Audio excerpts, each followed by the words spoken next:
What could possibly keep a stay-at-home wife so busy?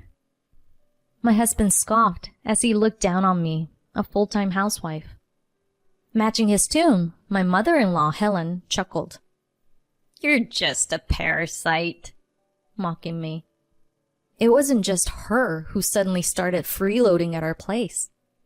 I was also thrust into taking care of my grandmother-in-law with dementia without so much as a thank you. Instead, everything I did was met with complaints, even though I was working hard at raising our daughter. And they call me a parasite? Bring it on. I'll show them their place. My name is Sherry. Every Valentine's, I treat myself to some chocolate, but this year, overindulging led to some serious skin breakouts at the age of 40. It's getting harder to recover from breakouts every year, you know? Or should I take acne as a sign of youth? Not really, I guess. Back in my 30s when my skin was still somewhat supple, Dwight came home from work one day with his mother and grandmother in tow and announced, "We've decided to all live here together from now on." The shock on my face was indescribable. "What do you mean? I haven't heard anything about this," I snapped at my husband. Dwight replied, "Mom broke her hand, you see?" Glancing at his mother's right hand. She lifted her bandaged hand and laughed carelessly. "Silly me. You know Mom has been taking care of Grandma with dementia, right?" he added. "Yeah, I know, but..." I began to feel a sense of dread as I glanced at Helen, who confidently stated, "With this hand, I can't possibly take care of her." "Well, unlike you, I can handle just about anything smoothly. But given my age and this injury, I can't be expected to do the caregiving, you know what I mean?" she said with a smirk. Sighing, I thought about how subtly she implied I was incompetent. I absolutely detest this about her. Helen used to claim she was a career woman who led various successful projects in a major corporation. But in reality, her job was mainly making copies, a placeholder until she got married. She would leave work at 5 p.m. claiming her efficiency was the reason, when it was actually because there were no copies to make by then.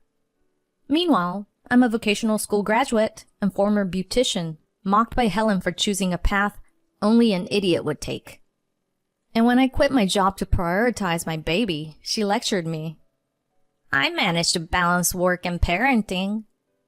If my job was just making copies and leaving at 5 p.m., I could balance work and parenting too. As much as it irritated me, I just smiled and said, "Is that so?" I've been avoiding visits to Dwight's family home, citing that unfamiliar environments and places could make our daughter sick. Dwight understood, and she didn't insist, happy with just him visiting. We maintained a comfortable distance from her until the topic of living together came up. I was overwhelmed. Surely, with her dominant hand injured, Helen couldn't care for her mother with dementia. It made sense that they needed our support. I get it, really. But why didn't he consult me before bringing them home, knowing how I felt about Helen? I felt betrayed. Dwight then reasoned. "Since you're a full-time housewife, you can take care of Grandma, right?" Yes, I was a full-time housewife, but I was raising our 2-year-old daughter practically by myself. Despite that, I couldn't say no when his mother and grandmother showed up with their bags, expecting to move in. I reluctantly agreed to take on the caregiving role, thinking it would be temporary until Helen's injury healed. However, even after her recovery, Helen showed no signs of leaving and kept leaving all the caregiving responsibilities to me. She's her mother, not mine, for God's sake. "If your hand is okay, please help with the caregiving," I requested gently. "I have work," she refused. Her job was just a part-time gig at a supermarket, working twice a week from 10 a.m. to 1 p.m., hardly an excuse to avoid caregiving responsibilities. And she can't use her work as an excuse because she had chosen the schedule herself to make sure she had enough time to care for her mother. She also claimed her boss valued her as an essential part of the company, a laughable statement for someone with her part-time schedule. It was clear she was just boasting.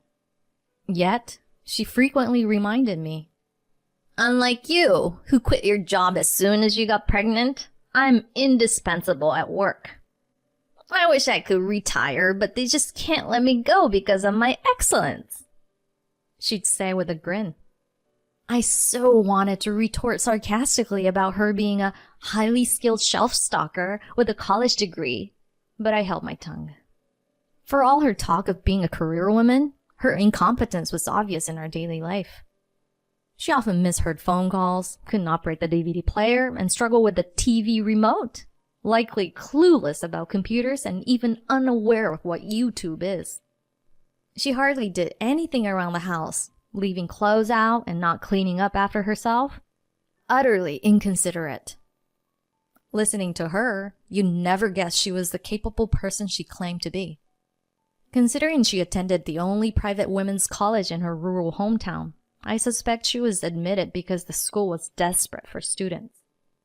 So there I was, increasingly burdened by my growing resentment towards Helen. Dwight, for his part, seemed indifferent to her extended stay and my discomfort, brushing off my concerns with, "It's fine, we can all live together." Worse, he began to criticize me for not being welcoming enough to his mother, turning colder as if I was the problem. I used to love him for his kindness, but living with his mother and grandmother, he became pampered and indulgent. They encouraged his daily heavy drinking under the guise of freedom, a far cry from the 2 drinks a day we had agreed on. Helen's coddling shifted his affections towards her, painting me as the nagging wife who couldn't sympathize with his feelings. She convinced Dwight that it was natural for a wife to care for her husband and his mother, turning him lazy to the point where he wouldn't even prepare his clothes after the shower, demanding I do it instead. Just like Helen, he left messes everywhere, refusing to clean up by insisting, "Cleaning is your job, isn't it?"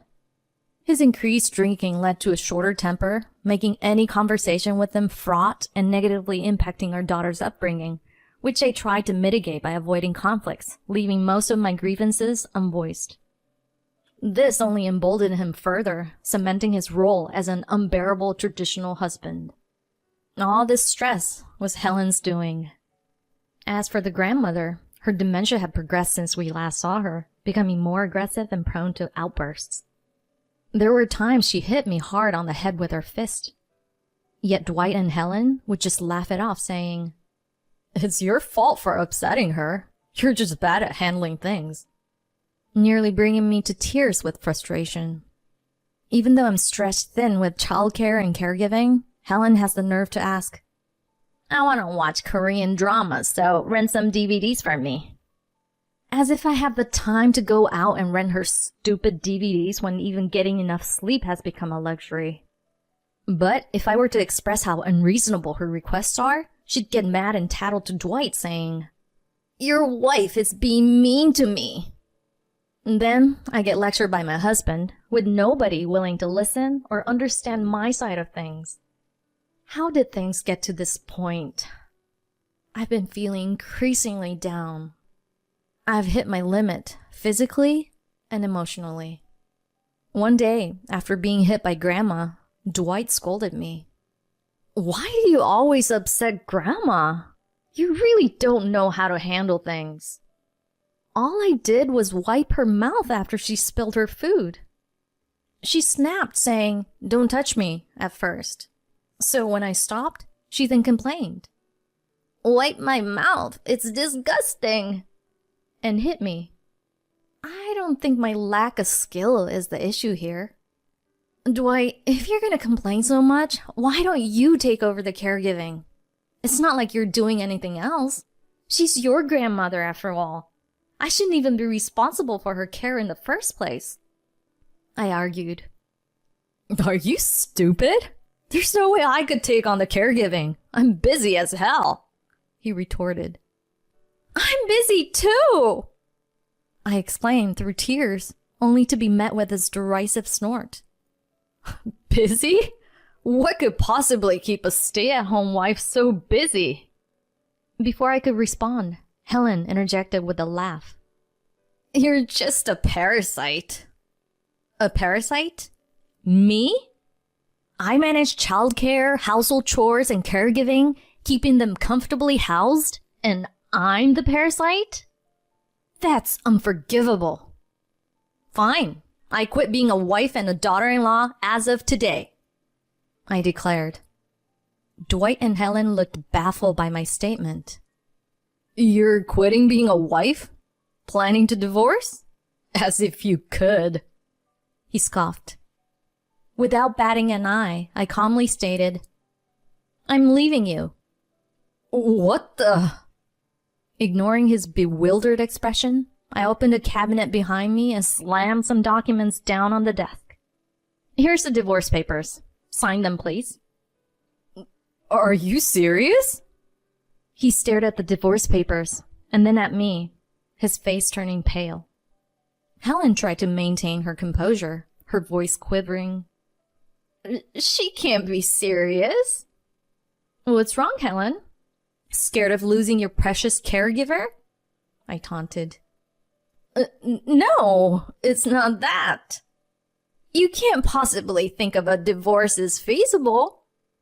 How do you plan to survive without any money? Helen challenged.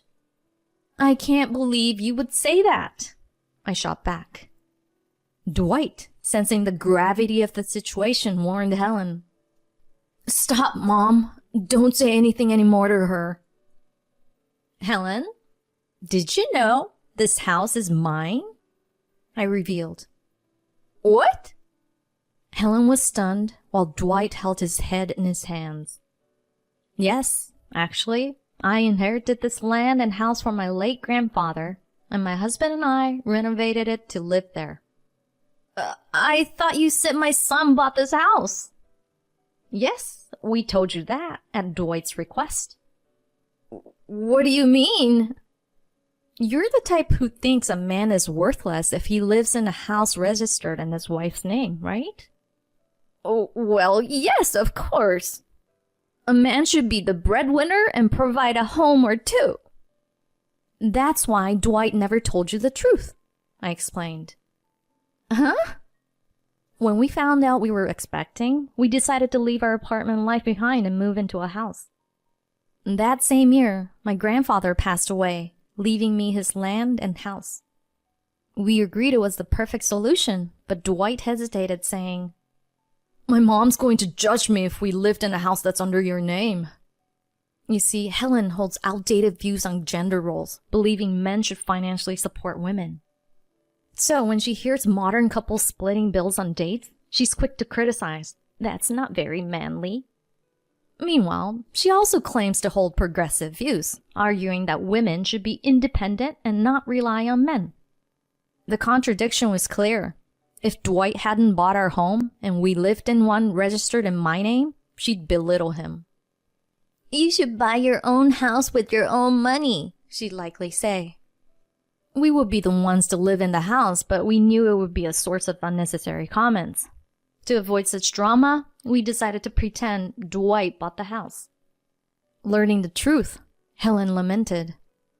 I didn't raise my son to be so unmanly. And looked at her son with disdain. Dwight, feeling guilty, couldn't meet our eyes. If my relationship with them had been better, I might have defended him against such outdated thinking, but not this time. So, will you all please leave the house? I asked with a smile, causing Dwight and Helen to stiffen. Wait, Sherry, I get why Mom and Grandma should leave, but I'm your husband, and we're not divorced. He protested, unwilling to leave. If he were to be kicked out, his only options would be renting somewhere or moving back to his parents, the latter being more practical but less appealing due to the poor public transport and his lack of a car. I get it. Helen, too, seemed reluctant to leave, likely dreading the return to caregiving for her mother. Think it over, Sherry, she suggested. No, you're leaving, I insisted, dragging their belongings out to the yard. What do you think you're doing? She panicked. It doesn't make sense to keep someone else's stuff in my house. I'm decluttering. Despite their protest, I continued to move their things outside. Eventually, I even pushed Dwight out onto the lawn. Though I didn't physically force Helen or Grandma out, it ended up being quite the scuffle to get them outside. As I quietly closed the window, Dwight and Helen banged on it, demanding to be let back in. Amidst the chaos, Grandma, confused by the situation, kept yelling, "Play with me!" hitting and kicking Dwight and Helen. Unable to calm Grandma down, they took the brunt of her frustration. "Sherry, don't just watch! Help me!" Helen pleaded for my help. Dwight did the same, begging, "Please stop Grandma!" But I just smiled and watched the scene unfold without opening the window. "Ouch! Oh, come on! Don't just watch! Help me!" she screamed. Before I knew it, Grandma had mounted Helen and was hitting her on the forehead. Dwight, not wanting to get involved, just watched from a distance, trembling. "You were once a skilled businesswoman, right, Helen? If you were so great at your job, surely you can think of a way to resolve this mess," I teased. "How dare you? Or are you like me and not good at handling things well?" Helen looked at me with a look of despair and shouted, "I'm sorry." No wonder she was desperate. There were gardening tools like a shovel and a sickle nearby. Anything could happen. But if anything did, it would just be an unfortunate accident. I'm not to blame. If you're as capable as you say, I'm sure you can figure it out, I said with a smile, then closed the curtain. I thought about calling an ambulance if things got worse, but Helen ended up scolding Dwight and somehow managed to stop Grandma's rampage. They must have realized I was no longer an option for them. Afterward, they didn't ask to come back, but managed to get Grandma into a taxi and went back to their own home. Eventually, Dwight and I got divorced without any issues. Dwight, having failed to protect his mother from Grandma that day, has been at odds with her ever since. Incredibly, Helen demanded, "If you want to stay here, you take care of Grandma."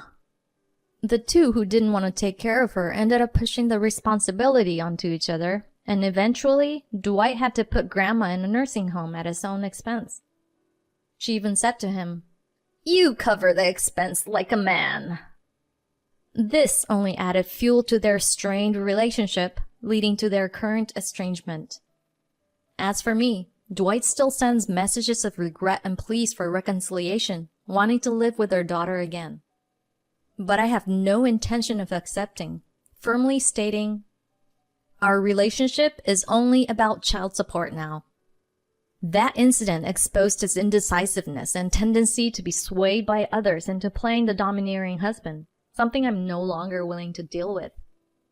No matter what, there's no going back. Being a divorced stay-at-home mom was tough at first, but with help from my parents, I've started working as a beautician again. As long as I have these skills, I won't struggle to make a living. I don't need him to live a strong and independent life. Besides, my daughter and I have welcomed a new family member, leaving no room for him in our home. Got a new husband, you ask? Indeed. He has triangular ears, a mustache, and meows. Isn't he adorable? Despite having me, he seemed to have an affair with the cat next door, and they're expecting kittens soon. They're not my children, but since they're his, I'll take responsibility and raise them. So my daughter and I, along with our beloved cats and their upcoming litter, will continue weaving a life full of joy and laughter. Now, I need to make some homemade treats for the cats. Let's boil some chicken.